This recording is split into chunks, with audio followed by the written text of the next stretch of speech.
welcome again everyone to our e-learning portal. So as in the previous session we have discussed about the exception handling and we have seen the try and except blocks. So today we are going to discuss some more things about the exception handling.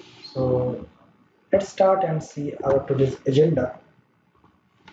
So now the agenda on the exception handling is the custom exceptions. So we are going to learn how we can create our own exceptions, or you can say some custom exceptions which is not defined in Python.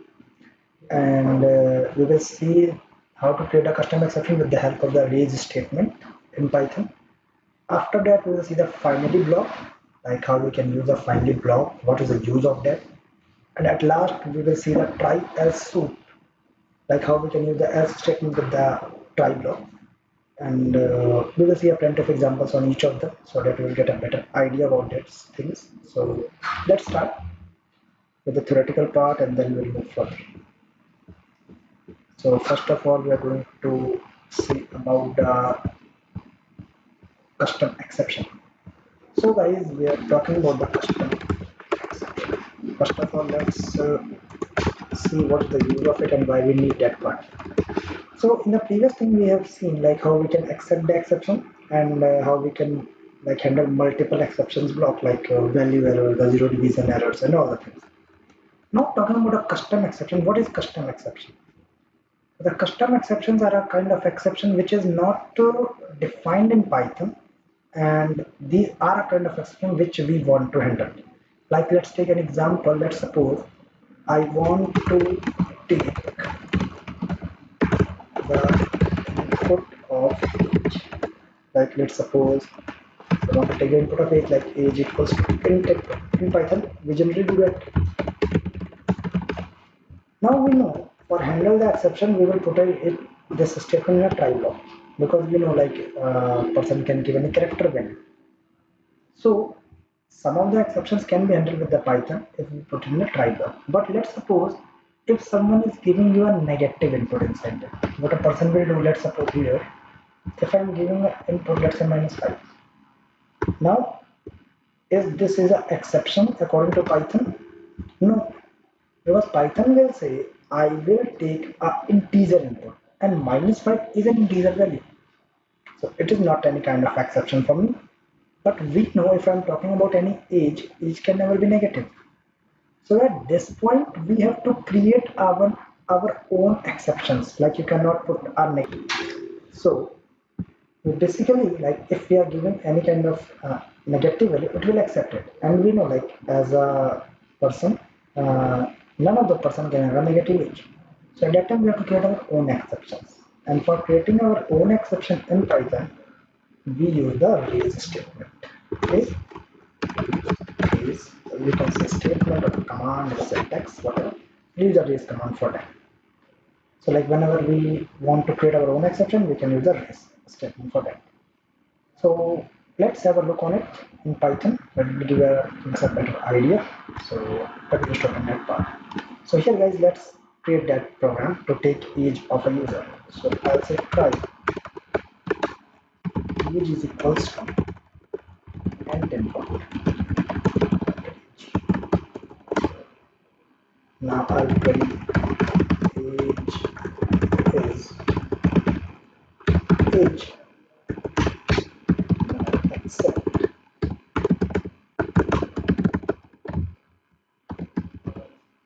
error. So exclamation like this. Now if I run this code, it's asking for the age and giving age at 12. This saying age is 12, which is correct. No issues for that. And in the same way, if I'm giving some, let's say, any kind of character value, it is giving error. So it is handling the error also. But the problem is, if I will give it a negative value, let's say -5, the giving age is -5 because from the view of the Python will take integer input and -5 is an integer value. So at that time, we have to basically think how we can manage the part. So what I'll do here is I will say, okay, I have to create my own exception. So here I will say, okay, if the age is less than 0 or equal to 0. Now it's a kind of confusion guys. If you want to put 0 in the input, we'll just remove it, but I will also say like 0 can never be the age of any person. If my age is less than or equals to 0, then I will raise an exception. So I'm using a raise, and I will raise an exception, and that exception will be invalid age. That exception will be invalid age. Now guys, here what I will do, I will say okay, you have to accept the exception and no worries. Now you can see I have used the raise command. Now if the error will raise, it will redirect to accept block automatically. We do not do anything. It will automatically go on the accept block. Let's check it out. Here from here, that's a mistake. Give me error. Now the problem is, if I want to print this message or see this message, then again I will write my same line that we are using in the previous session, that accept my exception as E, and I'll print the value of E. Now guys, here you can see if I run this code, I'll say okay, my age is -4, it is saying error invalid age. If I will run this code again from here, I'm saying, let's say something like this, it is saying error, and what are the reason of the error. If I will give the perfect age, let's say 23, it will accept that one. So this is a way how you can create your own exceptions with the help of raise command. Although like you should have any condition for that, definitely. But yes, you can create your own exceptions. So this is the use of the raise command. Now let's have a talk about the finally, which we are talking about the finally block. What is the use of a finally block? So finally is just like you can say a block. Finally is a block which will execute either the error happens or not. Which means like if you want to put something in a fixed manner that I want to execute this thing, doesn't matter the error will happen or not, you can use the finally block. Okay, like if you want to print program ends here, have a nice day. So it's just like a message which you have to give at any cost, whether the error will be there or not. Just like you can say a mall where you are going for a shopping. Now, if you are if you do some shopping or not, it doesn't matter. At the last, the presentator, you can say the guards can say, okay, bye, have a nice day, or something like that. So this is the kind of message which you have to print. Doesn't matter the error will come or not. So this is a kind of finally block.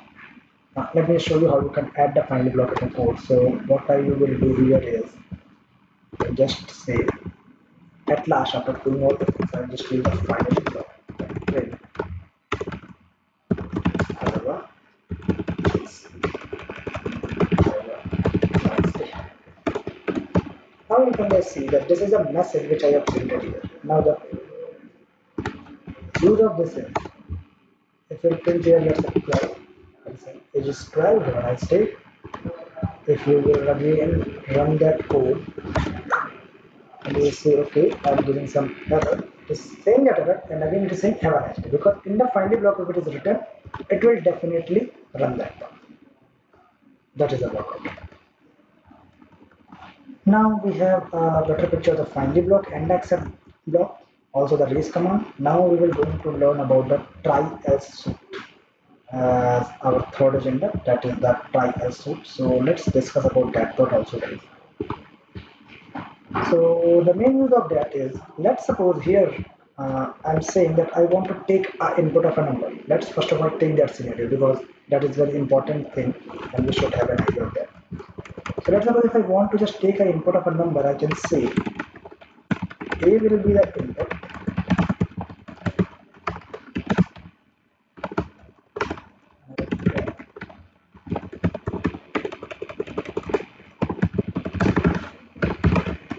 that is correct. I'll say 23. Just telling the number that is 23. Now I know a user can do the error at the time of input because this print statement will never be at a part of a user. The user will give the input in A. So what I am doing, I will just put my this statement inside the I just want to try to take the input. If any error will happen, I will accept it, I will print error, and that's it. Now I'm not adding this command in my try block because I know if the user will give the error in this part, then the print will happen accordingly, because this is the statement which I want to print. I'm not taking anything here from the user. Now the problem is, if the user is doing some error in this input, let's say the user have to give the integer value, but let's suppose if it is giving ABC. Now, due to the error of this line, we don't have any value for the variable a, and because of that, this statement will also get wrong because it is printing the value of a, and if we are doing some error at the time of input, we have nothing stored in it. Let me show you guys. Let's suppose here, if I'm saying, okay, I'm giving the a value to be 12, then everything will be fine. But let's suppose here, if I will run this code, and I'm saying, let's say ABC. Now you can see it is giving me the error message, which means that when I'm giving ABC in this part, it is a kind of error. The except will run for that. But the problem is, when this line will be executed, then we don't have any value which is stored for it. And you can see the error also. It is saying, just a moment, guys. You can see the error also. It is saying name A is not defined because nothing is stored inside A. So we are saying, okay, we know that the error is in the different line. The error is in this line, and due to that, we are encountering another error in this line.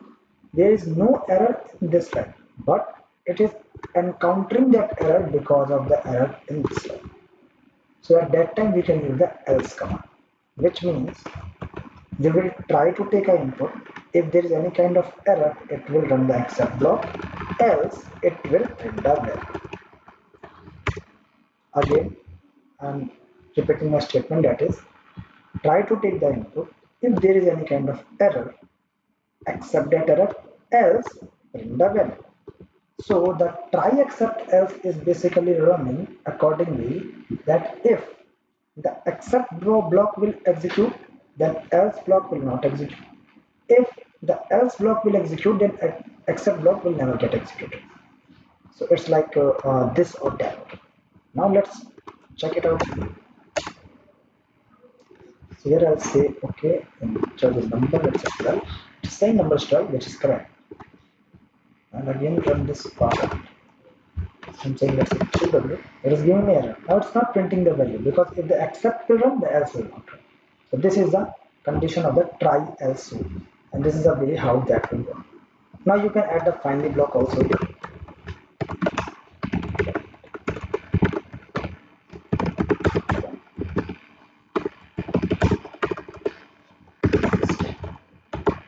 Just like a message. It doesn't matter, the accept will run, the else will run, finally will always run. Have a nice day.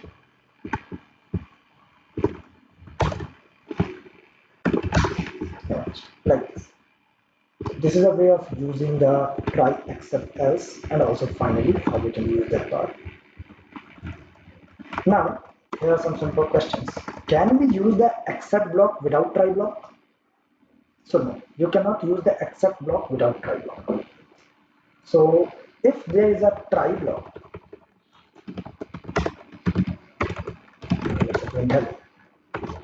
Now we know that printing hello will never create any kind of issue at the time of the error. It will not create any error. So can we run this code without any except? Let's check it out. It will say no. If you have used a try block, then you should either have the except block or you should have a finally block. So for after try, either you will use the except. Now we know like printing hello will never cause any error, so it will not give you any error. It should run smoothly. You can say to print hello. Or instead of except, you can use the finally block also. So with the try, either you can use the finally or you can use the except. Except will like used when you have like any doubt that there can be any kind of error, and finally will be used that at last if you want to print any value like okay. okay guys, so you can see these both will be getting executed, the hello and okay. So this is the basically hierarchy which can be used in which part and how they works there. So these are the books which we have to learn in this session. Let's check it out guys with our agenda also. So we have successfully covered about the exception handling. What is exception handling? The raise statement, how we can use it. The finally block, the try else suit, and we have seen a lot of examples on that also. Yes guys. So yes, we have successfully covered our all topics in our agenda. At the last, we have a thank you session for you guys. So feel free to share your feedback. And thank you all of you for joining this session. And do a lot more practice on the exception handling because like it's a very interesting topic and it's like very easy. You don't have to do anything. Everything is done. All the things you should have in your mind is a try, accept, raise, finally. These are some blocks which are often used in the exception handling. So just do some question that will give you a better idea about the syntaxes. And till the time, bye bye guys, take care.